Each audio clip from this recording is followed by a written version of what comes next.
Hello everyone. In our first unit of the problem solving and decision making course, we will discuss identifying and defining problems. Problem solving is a central part of professional life.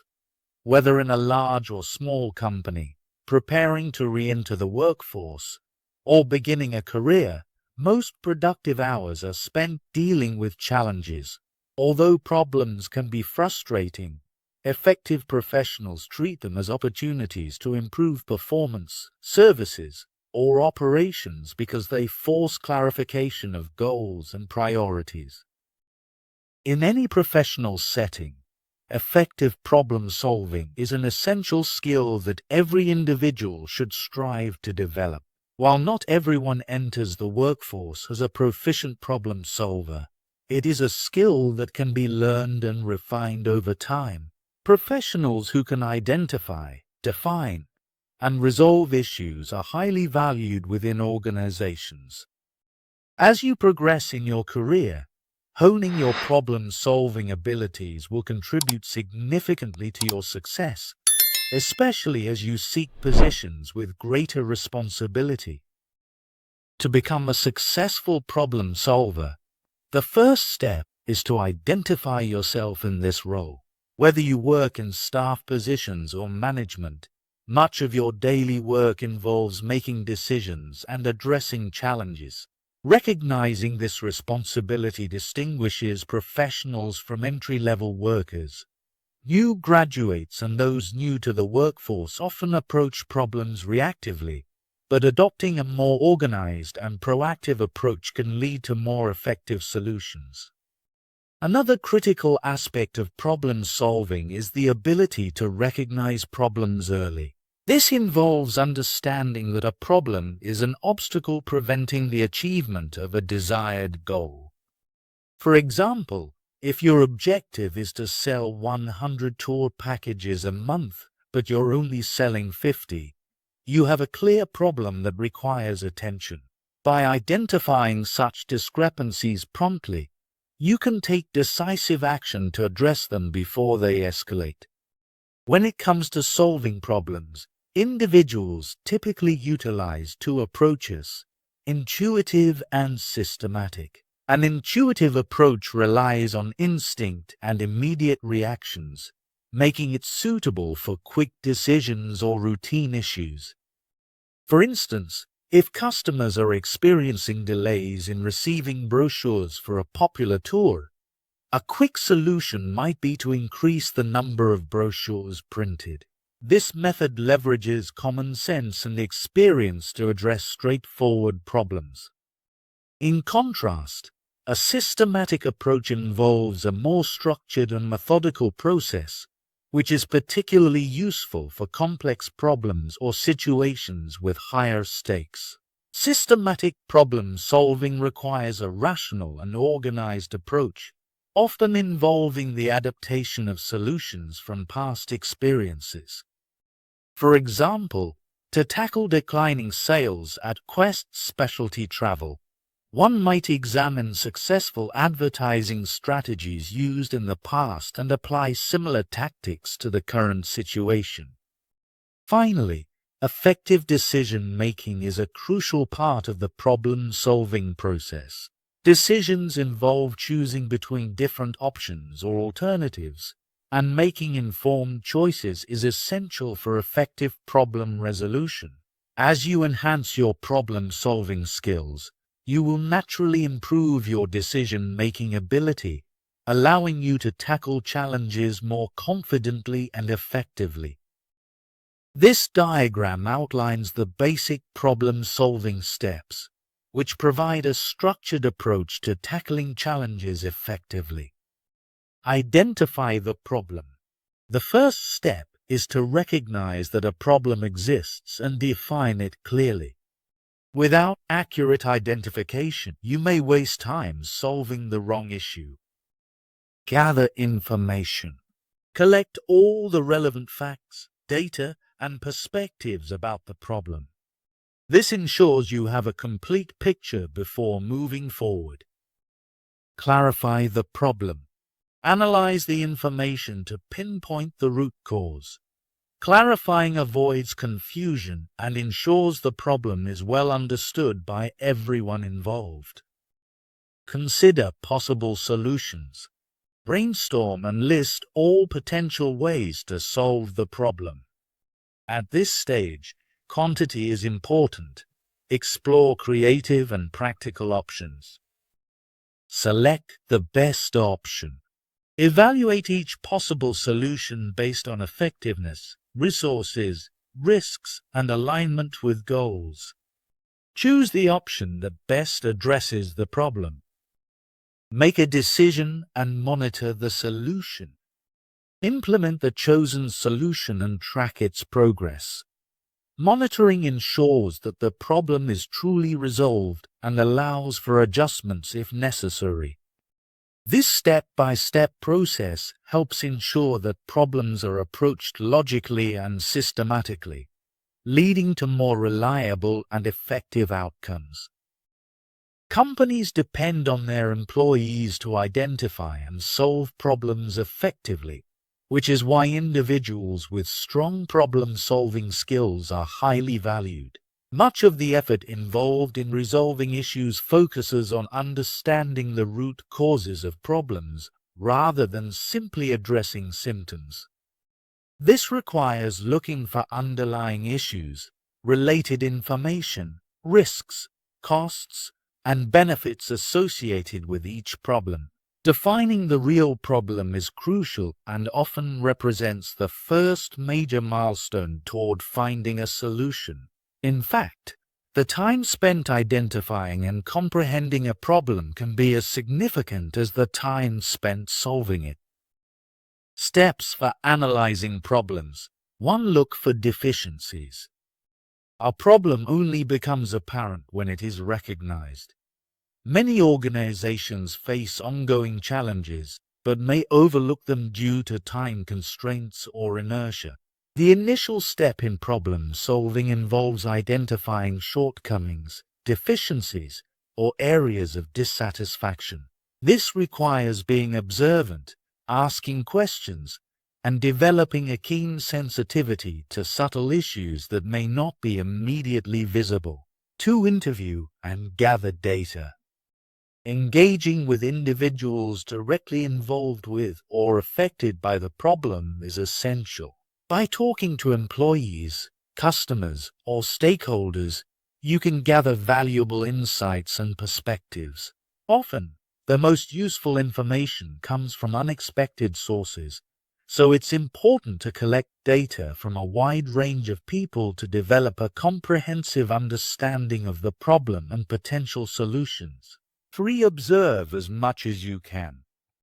Observation can provide critical insights into a problem. You might learn by directly watching interactions or even experiencing the issue firsthand. Additionally, relying on the observations of others can help clarify current or past difficulties. When documenting your observations, be sure to include specific details such as the date, time, and factual context to build a clear picture of the problem. 4. Ask what, not who. When gathering information, focus on objective facts instead of assigning blame. Frame your questions to explore what the problem is rather than who is responsible. This approach reduces apprehension among team members, encouraging them to share their thoughts openly. Assuring individuals that their input is valued fosters a more collaborative atmosphere. 5. Have a reality check. Once you identify a potential problem, it's essential to validate your findings against the data collected. Trust your instincts and refrain from jumping to solutions until you are confident in your understanding of the problem. If there's any doubt, take the necessary time to redefine the issue and seek input from others. Gathering diverse opinions can help ensure that your analysis is well-rounded and accurate. Throughout your career, you will frequently be called upon by managers, supervisors, colleagues, and clients to help solve problems. When you take on this responsibility, you are not only working to develop a satisfactory solution for the person who has presented the problem owner, but also considering the needs and perspectives of other affected parties, stakeholders. Engaging both problem owners and stakeholders from the outset is crucial to effectively resolving the issue. Do's and don'ts for working with problem owners and stakeholders. 1. Solicit input from the problem owners. Begin the problem-solving process by actively seeking input from the problem owners. Listen carefully to their explanations and concerns. While their insights are valuable, remember that problem owners may not always have a complete understanding of the root causes. Treat their suggestions as starting points for exploration, rather than definitive solutions. 2. Recognize opinions and assumptions. The opinions and assumptions held by problem owners and stakeholders play a significant role in the success of your solution. It's important to tactfully acknowledge any biases or motivations they may have. Understanding these perspectives can help you navigate the problem-solving process more effectively and foster collaboration. 3. Communicate your progress clearly. Maintaining regular communication with problem owners and stakeholders is vital. Use emails, memos, and other documentation to log your conversations, ideas, and propose solutions. This ongoing communication helps avoid surprises and ensures that everyone is informed about the progress being made. 4. Do your homework carefully. Establish your credibility by approaching the problem systematically. This means thoroughly examining each aspect of the issue and demonstrating a methodical process in your analysis. Being objective in both written and verbal communication helps build trust with the problem owner, assuring them of your commitment to finding a viable solution. 5. Provide choices. When presenting solutions, offering multiple options can enhance the sense of ownership among problem owners. Provide them with 1 or 2 recommended solutions along with alternatives, clearly outlining the pros and cons of each option. This approach empowers them to make informed decisions and fosters a collaborative environment. 6. Promote your solution.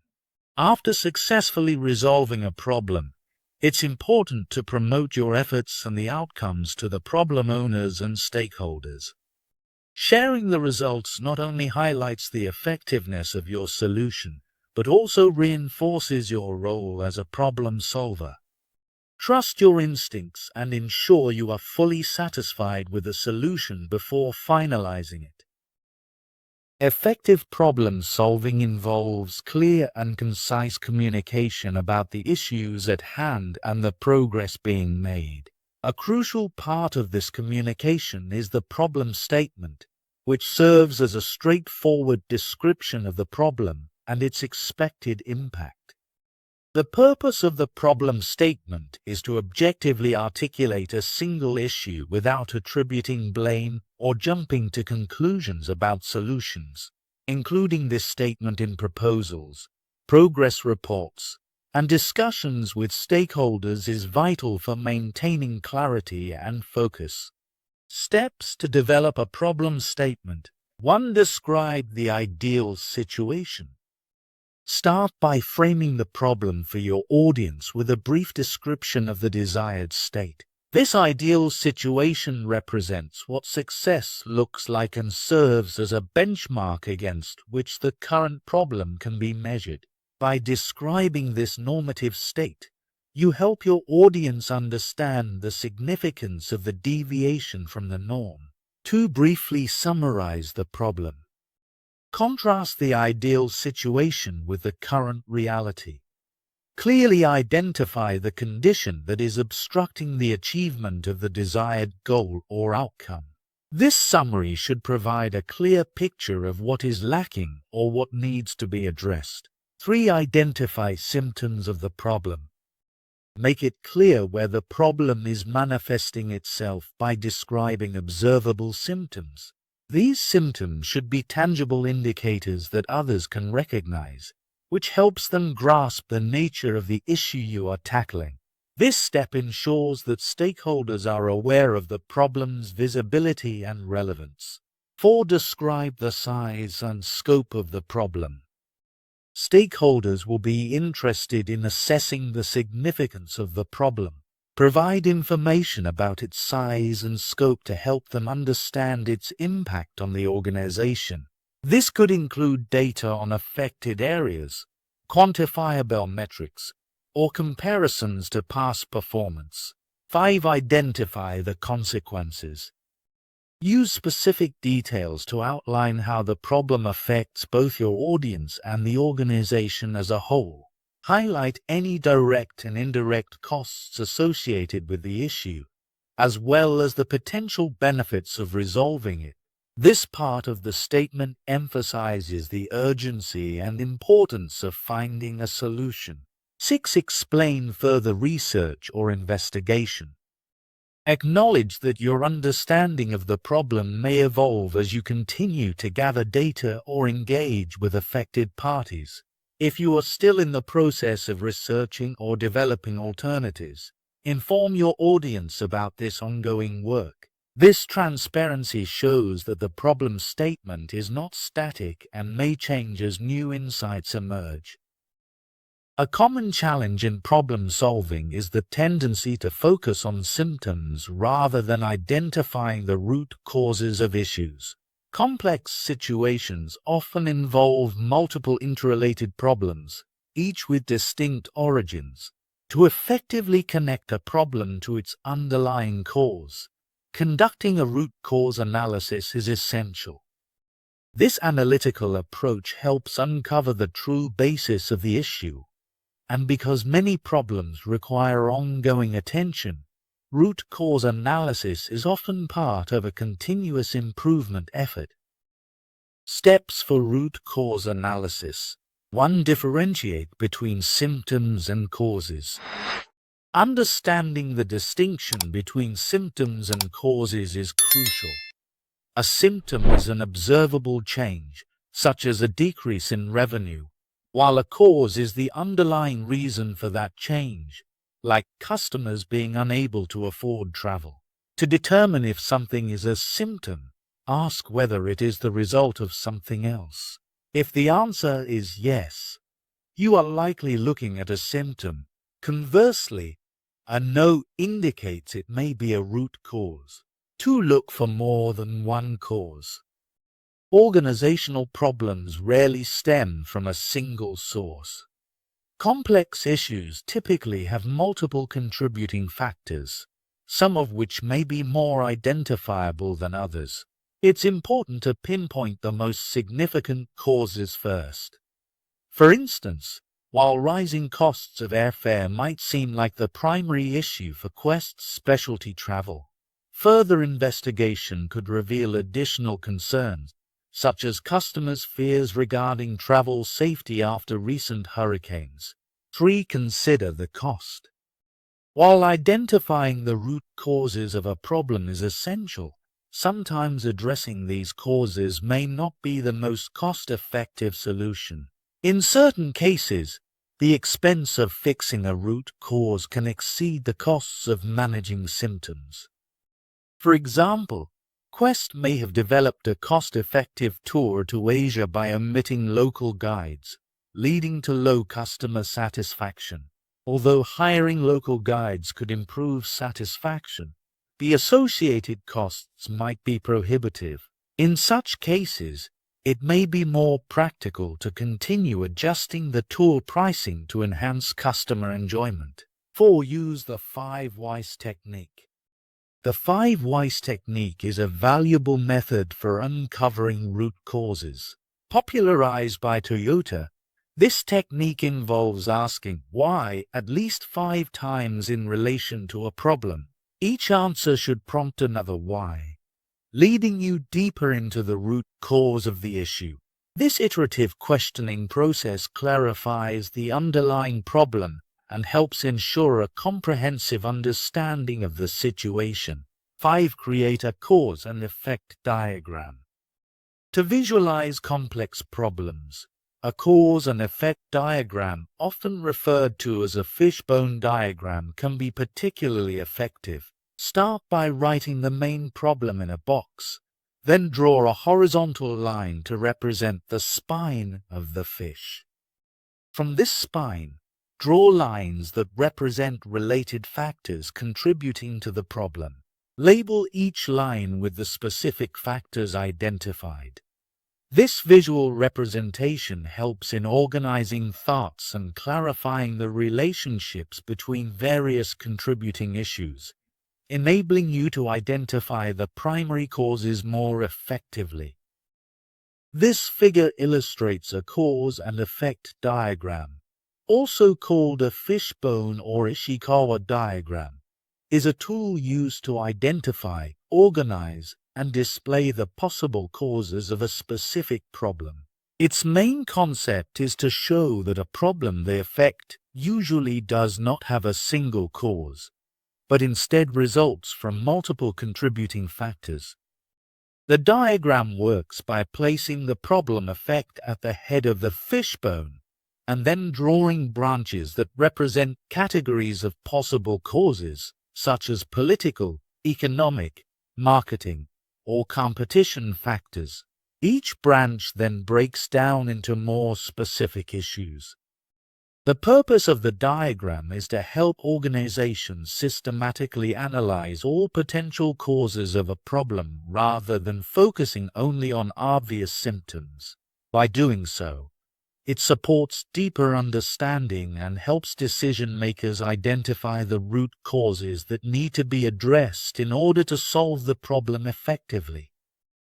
Organizational problems are inherently complex, particularly when multiple stakeholders are involved and the stakes are high. These issues often lack clear boundaries and do not have a single optimal solution, making them challenging to address. Furthermore, complex problems can be broken down into smaller, interrelated sub-problems, each influencing the larger issue. To effectively manage these complexities, it is advisable to deconstruct the problem, allowing for a more focused approach to solving its individual components. Grace Wong emphasizes this strategy in the context of Quest's specialty travel, where declining sales have compounded the complexity of the situation. The first step in tackling a complex problem is to identify its major symptoms. Gathering observations from various stakeholders can help create a comprehensive list of these symptoms, which serve as indicators of underlying issues. For Quest's specialty travel, symptoms such as decreased bookings, reduced net profits, and fewer inquiries about future travel represent critical points for analysis. Next, it is beneficial to consider each subproblem individually, despite their interconnections. By identifying the root causes of each issue, solutions can be applied more effectively. It's essential, however, to remain aware of how these subproblems relate to one another, as changes in one area may impact others. Ranking the identified subproblems based on their impact on overall dissatisfaction can also streamline the problem-solving process. Determining which subproblem causes the most significant deviation from expectations allows for prioritization of efforts. For instance, in the case of Quest's specialty travel, evaluating factors like tour value, the feasibility of immediate changes, and customer satisfaction can guide focus toward the most pressing concerns.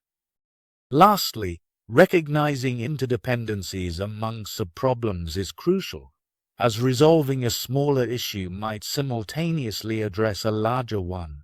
To maximize efficiency, delegating portions of the problem to capable team members can further enhance the resolution process. By leveraging the strengths of others, one can magnify their efforts and contribute to a more effective solution.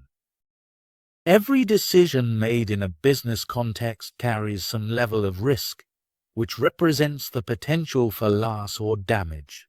This risk is particularly prevalent when implementing creative changes, as each solution involves an investment of time, money, and effort that may or may not yield success. However, with careful planning, many risks can be mitigated or their impacts minimized. In cases where risk is substantial, a strategy known as risk avoidance might be necessary. For instance, at Quest Specialty Travel, addressing the issue of tour frequency, where customers desire more opportunities to participate in popular tours, requires an assessment of the associated risks before presenting solutions to management. To navigate potential risks effectively, it's crucial to be aware of what might go wrong with each proposed solution, evaluating the likelihood of success or failure, the costs associated with potential failures, and the possibility of compounding existing problems should guide decision-making. Each alternative should be scrutinized to understand its inherent risks and the ramifications of failure. Assessing the risk-reward ratio is another essential step. It involves balancing the potential risks against the rewards of successful implementation. Solutions that entail high risks but offer minimal rewards should be avoided, as they could undermine credibility if they fail. The ideal scenario is to identify solutions that present low risk alongside high rewards, maximizing the potential for positive outcomes. Testing solutions on a smaller scale is an effective way to reduce risk. By piloting a concept, businesses can identify its strengths and weaknesses without incurring significant costs. For instance, Quest Specialty Travel could experiment with a no-frills airline for select tours and gather customer feedback to gauge reactions before a broader rollout. Successful tests can reveal opportunities for refinement, enhancing the solution's effectiveness. In addition, developing a fallback position or backup plan is vital for managing unforeseen failures. Waiting until an idea fails to consider alternatives can lead to missed opportunities for quick recovery. Therefore, having contingency plans in place is essential, especially for decisions with potentially significant impacts. Lastly, maintaining clear communication with all stakeholders helps prevent surprises that could exacerbate problems. Keeping supervisors and team members informed about plans and potential challenges builds trust and enables early detection of issues. This proactive approach not only fosters transparency, but also enhances collaborative problem-solving efforts within the organization. Effective problem-solving requires a blend of logical and creative thinking, along with a readiness to redefine goals and accept solutions that manage rather than completely eliminate issues. Many problem solvers face challenges due to cognitive biases, habits, and various traps that can obscure clear thinking. For example, in considering solutions for Quest, such as enhancing the quality and variety of adventure travel tours, it is essential to remain vigilant against common problem-solving pitfalls, as advised by Grace Wong. One key pitfall to avoid is the positive outcome bias, where overconfidence can lead to underestimating task completion times or overestimating the likelihood of desired results. This bias can cloud judgment, making it crucial to remain realistic about expectations and timelines. Another trap is the not invented here syndrome, which stems from a strong attachment to one's own ideas. This mindset can prevent the exploration of valuable solutions from external sources, It is important to maintain an open mind and evaluate all alternatives, regardless of their origin, as some of the best solutions may come from unexpected places. Additionally, the need for quick closure can lead to hasty decisions, particularly when faced with complex problems.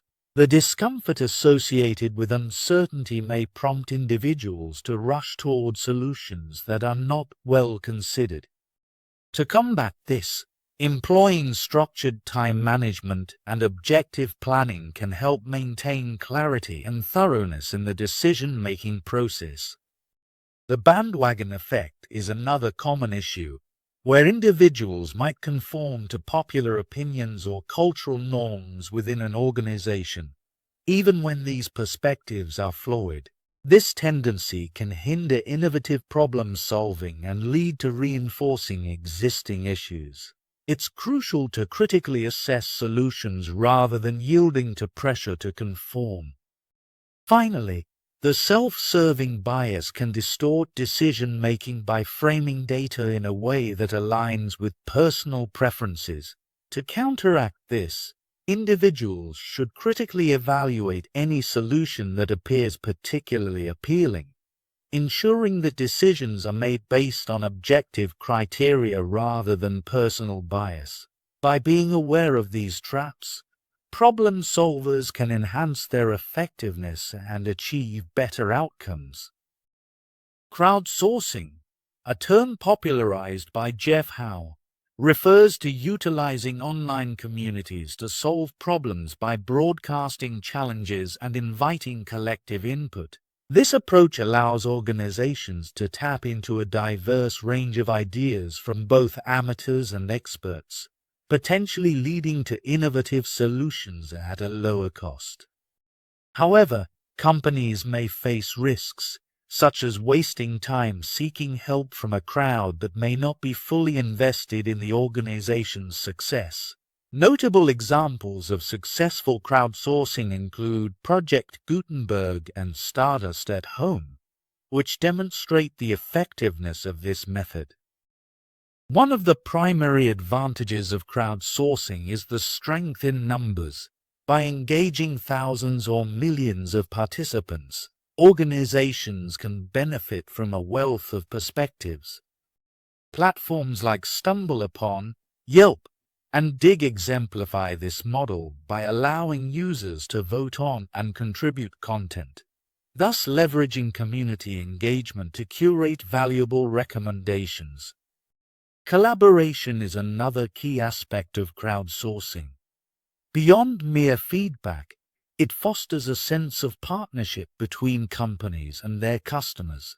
For instance, Threadless, a t-shirt company, actively invites customers to submit design ideas, cultivating a loyal and engaged customer base that feels invested in the brand's success. However, crowdsourcing is not universally applicable.